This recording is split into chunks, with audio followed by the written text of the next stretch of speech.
નમસ્તે વિદ્યાર્થી મિત્રો, હું છું ભાર્ગવ લાઠિયા અને સ્વાગત છે તમારું આપણી આ એજ્યુકેશનલ એક્સપર્ટ યુટ્યુબ ચેનલ ઉપર. મિત્રો, આજે આપણે ધોરણ 10માં વિષય વિજ્ઞાન અને ટેકનોલોજીમાં ચેપ્ટર 5 જૈવિક ક્રિયા, જેમાં આજે આપણે શ્વસનને લગતા કેટલાક છેલ્લા 1-2 સવાલ બાકી છે તો એની વાત કરવાના છીએ. એટલે આજે આપણું અહીંયા શ્વસનના તમામ ટોપિક અહીંયા છે આપણા પૂરા થશે. બરાબર?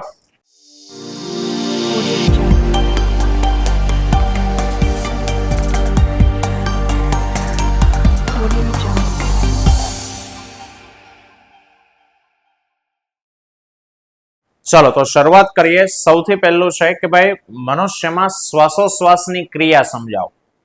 શ્વસન અલગ છે અને શ્વાસોશ્વાસ અલગ છે.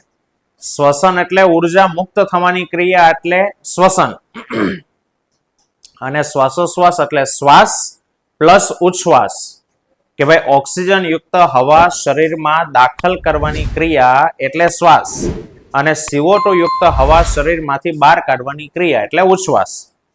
પણ આ પ્રોસેસ થાય છે કેવી રીતના? તો મિત્રો, જ્યારે આપણે શ્વાસ લઈએ એટલે અંદર હવા દાખલ થાય. હવે હવાને સમાવવા માટે પણ જગ્યા જોવે કે ન જોવે? હવાને સમાવવા માટે પણ શરીરમાં જગ્યા જોવે. તો સૌથી પહેલું એવું થશે કે જ્યારે આપણે શ્વાસ લઈએ એટલે આપણી જે પાસળીઓ છે, છાતી પાસે આવેલી પાસળીઓ, એ પાસળીઓ બહાર આવે. ચોપડીમાં શબ્દ લખ્યો છે ઉપર. ઉપર એટલે આમ ઉપર નહીં, એ જ્યાં છે ત્યાંથી આમ આવી એટલે એના માટે ઉપર છે, આપણા માટે બહાર કહેવાય. તો બહાર લખો, ઉપર લખો, પણ ઉપર એટલે આમ ઉપર સમજવાનું નથી. ઓકે?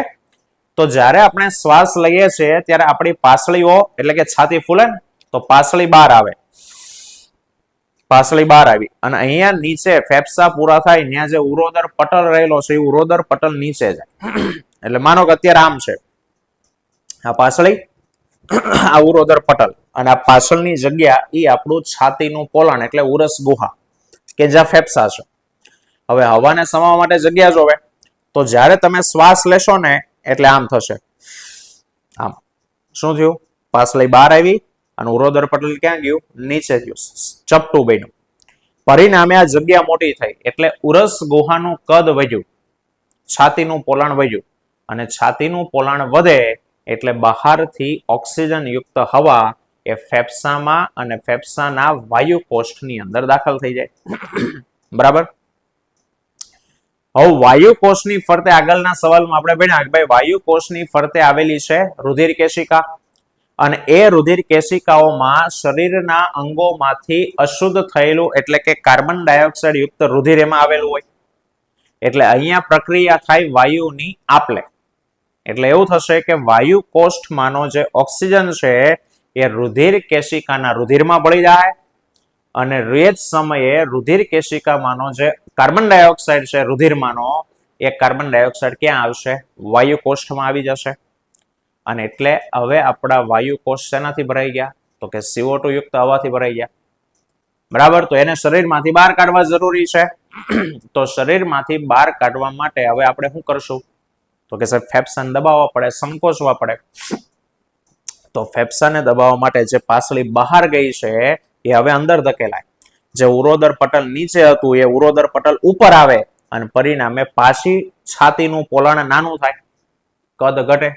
કદ ઘટે એટલે ફેફસા સંકોચાશે, અને ફેફસા સંકોચાય એટલે કાર્બન ડાયોક્સાઇડ યુક્ત હવા શરીરમાંથી બહાર નીકળે. બરાબર? તો આ શ્વાસોશ્વાસની ક્રિયા. પણ એક અગત્યની બાબત કે સાહેબ જ્યારે આપણે શ્વાસોશ્વાસની ક્રિયા કરીએ, ફેફસા ઓક્સિજન લે, કાર્બન ડાયોક્સાઇડ મુક્ત કરે, ત્યારે આપણા ફેફસા એક વિશિષ્ટ કાર્ય કરે છે. શું એક ખાસ કાર્ય કરે છે? તો એક ખાસ કાર્ય એવું છે કે ફેફસા કેટલીક હવા પોતાની પાસે રાખી લે. તમે ઉચ્છ્વાસ બહાર કાઢો,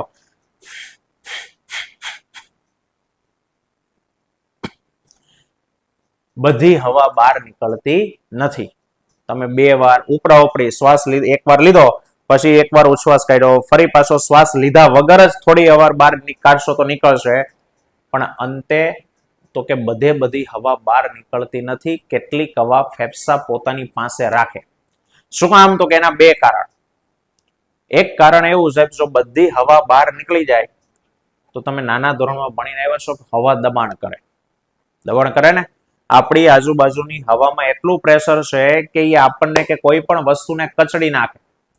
અને આપણા અંદર હવા છે, હવા ભરેલી છે, એટલા માટે જ આપણે ઉપર હવાના દબાણથી આપણે કચડાઈ જતા નથી. જેના કારણે ફેફસા કેટલીક હવા પોતાની પાસે રાખે જેથી આપણે કચડાઈ ન જોઈએ. પણ મેન કામ ઈ નથી. મેન કાર્ય એટલા માટે રાખે છે કે સાહેબ તમે શ્વાસ લીધો અને ઉચ્છ્વાસ બહાર કાઢ્યો તો ત્યાં પેલી પ્રક્રિયા તો થવી જોવે કે નહીં? વાયુ કોષ્ઠની પાસે પેલી આપલે તો થવી જોવે ને. હવે તમે શ્વાસ લઈને તરત બહાર કાઢી નાખો, આમ કરો તો તમે અડધી મિનિટે આમ કરી નહીં શકો, થાકી જાઓ અને તમારે પાછો એક લાંબો શ્વાસ લેવો પડશે. કેમ? તો કે જ્યારે હું ફટોફટ સ્પીડમાં શ્વાસોશ્વાસ લેતો હતો, ઓક્સિજન અંદર જાતો તો હતો, પણ વાયુ કોષ પાસે જઈ અને પેલી આપલેની જે ક્રિયા થવી જોવે એ ક્રિયા થતી જ નહોતી, કારણ કે તરત જ હું બહાર કાઢી નાખતો હતો. તો ફેફસા કેટલીક હવાને પોતાની પાસે રાખે. શું કામ? જેથી કરીને ઓક્સિજન રુધિરમાં શોષાય અને રુધિરમાંથી CO2 ને મુક્ત થવા માટેનો સમય મળી રહે. તમે શ્વાસ લીધો, ઉચ્છ્વાસ બહાર કાઢ્યો, પણ અંદર પેલી પ્રક્રિયા થવા માટેનો કંઈક ટાઈમ લાગે ને, જે 2-4 સેકન્ડ લાગશે, તો એટલો સમય એને મળી રહે એટલા માટે ફેફસા એક ખાસ કામ કરી અને કેટલીક હવાને શું કરે છે? તો કે પોતાની પાસે રાખે છે. બરાબર? તો આ શ્વાસોશ્વાસની ક્રિયા, આમાં કોઈ આકૃતિ દોરવા નથી. હવે મિત્રો આ સવાલ એટલો બધો મોટો પણ નથી કે તમને 4 માર્ક્સમાં પૂછે. એટલે આ પૂછે 2 માર્ક્સમાં, પણ 2 માર્ક્સની અંદર આની આરે જો 4 માર્ક્સનો બનાવે તો આમાં આરોઆર ફેફસાના વાયુ કોષ્ઠ વિશે તમને પૂછે કે ભાઈ મનુષ્યમાં શ્વાસોશ્વાસની ક્રિયા અને ફેફસાના વાયુ કોષ એના વિશે સમજૂતી આપો. તો 2 માર્ક્સ આ શ્વાસોશ્વાસની ક્રિયાના. અને હવે વાત કરીએ વાયુ કોષ્ઠ. તો સાહેબ હમણાં વાત કરી કે ભાઈ ફેફસામાં જે શ્વાસ વાહિકાઓ છે એ શ્વાસ વાહિકાના છેડા ઉપર વાયુ કોષ્ઠો આવેલા હોય. આ વાયુ કોષની ફરતે રુધિર કેશિકાઓ આવેલી હોય. એ રુધિર કેશિકામાં રુધિર વહન થાય છે, જેમાં CO2 વાયુ છે, અને આપણે જે શ્વાસ લીધો એમાંનો ઓક્સિજન વાયુ કોષ્ઠમાં આવી ગયો છે. અને એ સ્થાને વાયુની આપલે થાય કે વાયુ કોષમાંનો ઓક્સિજન રુધિરમાં, રુધિરમાંનો કાર્બન ડાયોક્સાઇડ વાયુ કોષમાં આવી જાય. બરાબર? આપલેની ક્રિયા થાય. અને આપણા શરીરમાં ફેફસામાં જેટલા વાયુ કોષો છે ને, જાણવા જેવું આપેલું છે કે જો એ વાયુ કોષની સપાટીને આપણે ફેલાવીએ ને, ફુગ્ગા જેવી રચના, એને તમે ચીરો, એની સપાટીને ખુલ્લી પાડો, દેખાય નહીં, જસ્ટ વાત છે કે તેની સપાટીને તમે ખુલ્લી પાડો અને બાજુ બાજુમાં એને ગોઠવો ને તો 80 મીટર સ્ક્વેર જેટલી જગ્યાને આવરે. એટલે કે ખૂબ વધારે એનું ક્ષેત્રફળ છે, જેથી વાયુની આપલે આપણા શરીરમાં ઓક્સિજન ઝડપથી છે તે પહોંચી જાય. બરાબર? તો 2 માર્ક્સમાં વાયુ કોષ્ઠ અને આ શ્વાસોશ્વાસની ક્રિયા વિધિ, અથવા તો શ્વાસોશ્વાસની ક્રિયા વિધિના 3 માર્ક્સ આપે અને વાયુ કોષનો એક આમ પણ વિભાજન થઈ શકે. ચાલો મિત્રો, અને એક આજનો લાસ્ટ સવાલ, અને આપણું અહીંયા શ્વસનને લગતી તમામ વસ્તુ પૂરી. હા બજો સવાલ પછી કહું કે પ્રાણીઓ, ખાસ કરીને બહુકોષી સજીવો, મનુષ્ય, ગાય, ભેંસ, કૂતરો, બિલાડી, વાઘ, સિંહ, આ બધા બહુકોષીય સજીવો, એને ઉર્જાની જરૂરિયાત વધારે હોય. કામ વધુ કરે, વધુ કાર્ય કરે એટલે વધારે ઉર્જા જોવે, અને વધારે ઉર્જા ત્યારે છૂટી પડે જ્યારે એને વધુ ઓક્સિજન મળે. ગ્લુકોઝ તો હશે કોષમાં, પણ એ સળગે ત્યારે ઉર્જા છૂટી પડે ને. તો એ સળગાવવા માટે એને વધારે શું જોઈએ? ઓક્સિજન. મિત્રો, આપણા શરીરમાં કે પ્રાણીઓના શરીરમાં ઓક્સિજનની જે જરૂરિયાત છે એ પ્રસરણ દ્વારા પૂરી થઈ શકતી નથી. મેં બહુ પહેલા તમને પ્રસરણ અને વહન ટોપિકમાં હું ભેદ છે એ સમજાવેલો છે. આઈ થિંક પહેલો જ વિડીયો છે જૈવિક ક્રિયાવાળો, અથવા તો બીજા વિડીયોમાં સમજાવેલો છે કે ભાઈ પ્રસરણમાં વસ્તુ પોતે એક સ્થાનેથી બીજા સ્થાને જાય, અને વહન એટલે કોઈના થ્રુ જાય. બરાબર? તો આપણા શરીરમાં ઓક્સિજન કોષોની જરૂરિયાતને પૂરી કરવા, કે ભાઈ ઓક્સિજનની જરૂરિયાત પૂરી કરવા માટે આપણા શરીરમાં પ્રસરણીય અપૂરતી ક્રિયા છે કે ઓક્સિજન પ્રસરણ દ્વારા બધા ભાગો સુધી પહોંચી શકતો નથી. કેમ? તો કે જો પ્રસરણ દ્વારા ઓક્સિજનને ફેફસાથી પગના અંગૂઠા સુધી પહોંચવું હોય ને તો 3 વર્ષ લાગે. 3 વર્ષે અહીંયાથી ઓક્સિજન આપલે થાય, રુધિરમાં ભળે અને રુધિરમાં રુધિર રસ છે એની અંદર જાતે જોઈ તરી તરી અને પગના અંગૂઠા સુધી પહોંચે ને તો 3 વર્ષે એ પોગી રહેશે. બોલો ચાલે આપણામાં? ન ચાલે. એટલે આપણા જેવા બહુકોષી સજીવોમાં ઓક્સિજનની જરૂરિયાત પ્રસરણ દ્વારા પૂરી થતી નથી. એટલે આપણામાં શું હોવું જોઈએ? યોગ્ય વહન તંત્ર. એટલે ઓક્સિજન ઝડપથી જવો જોઈએ. તો સાહેબ ઝડપથી એની જાતે નહીં જાય, કોક એને લઈ જશે. તો જેવો વાયુકોષમાંથી સાંભળજો, વાયુકોષમાંથી ઓક્સિજન રુધિરમાં ભળે ને એટલે રુધિરની અંદર એક શ્વસન રંજક કણ છે. રંજક કણ એટલે રંગીન કણ. અને એ શ્વસન રંજક કણ એ આ ઓક્સિજન પ્રત્યે વધુ આકર્ષણ ધરાવે. એટલે જેવો ઓક્સિજન એની અંદર પ્રવેશે, રુધિરમાં પ્રવેશે એટલે શ્વસન રંજક કણ ઓક્સિજનને લઈ લે. અને એ ઓક્સિજનને લઈ અને ઝડપથી એટલે કે વહન દ્વારા શરીરના કોષો કે પેશી સુધી પહોંચાડે કે જ્યાં ઓક્સિજનની ઉણપ હોય, જ્યાં ઓક્સિજન ઓછો હોય ને ત્યાં ઓક્સિજનને પહોંચાડી દે. અને આ શ્વસન રંજક કણ એટલે આપણામાં આવેલું હિમોગ્લોબિન.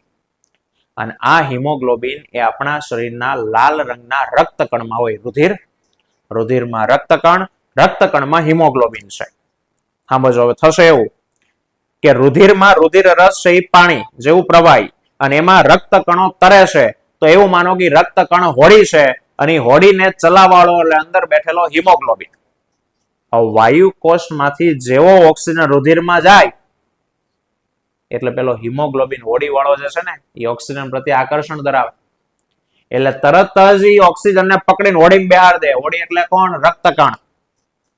અને હોડી તો પાણીમાં તરે એટલે રક્તકણ તરીને ઝડપથી એ શરીરના કોષો સુધી ઓક્સિજન પહોંચાડે. અને એટલે આપણા શરીરમાં પરીક્ષામાં પૂછે, બોલો ઓક્સિજનનું વહન કોણ કરે? તો કે રક્તકણ. બરાબર? તો આ રીતે ઓક્સિજન ઝડપથી શ્વસન રંજક કણ આપણામાં હિમોગ્લોબિન આવ્યું છે જે રક્તકણમાં છે અને એ શ્વસન રંજક કણ ઓક્સિજન પ્રત્યે વધુ આકર્ષણ ધરાવે જેના કારણે ઓક્સિજનને ઝડપથી છે તે કોષો સુધી પહોંચાડે. કોષોમાં પહોંચે, શ્વસન થાય, CO2 ઉત્પન્ન થાય. હવે એ ઉત્પન્ન થયેલો CO2 પાછો લોહીમાં ભળે. પણ CO2 છે એ રુધિરમાં ઓગળી જાય. રુધિર રસ જે છે ને એમાં દ્રાવ્ય થઈ જાય. એટલે CO2 નું વહન એ આપણા શરીરમાં રુધિર રસમાં દ્રાવ્ય અવસ્થામાં થાય. એટલે CO2 રુધિરના પાણીમાં જે છે ને ઓગળી જાય અને ઓગળેલી અવસ્થામાં એક સ્થાનેથી બીજા સ્થાને આવે. તો મિત્રો આજે મેં બોલ્યો ને આ જવાબ એનો એક સવાલ છે કે ભાઈ મનુષ્યની અંદર શ્વસન રંજક કણ શા માટે જરૂરી છે? તો આ એનો આખો જવાબ છે તે લખવાનો. બરાબર? પરીક્ષા માટે કામનો સવાલ 2 માર્ક્સની અંદર પૂછી શકે. તો મિત્રો અહીંયા આપણી 2 ક્રિયાઓ સંપૂર્ણપણે પૂરી થઈ ગઈ. એક પોષણ આપણે પૂરું કર્યું અને બીજું અહીંયા શ્વસન. હવે આવતા લેક્ચરથી આપણે વહન છે તે શરૂ કરવાના છે. બરાબર? તો આવતા વિડીયોમાં ફરી પાછા મળીશું. ત્યાં સુધી જય હિન્દ, જય ભારત.